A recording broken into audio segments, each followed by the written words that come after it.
Taste the Daily.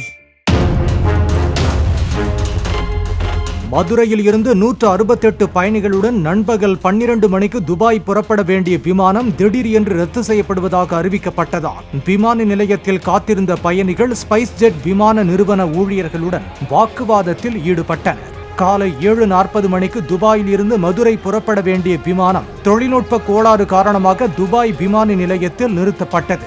அந்த விமானம் மதுரை வராததால் மதுரையில் இருந்து துபாய் செல்ல காத்திருந்த பயணிகள் ஏமாற்றமடைந்தனர்.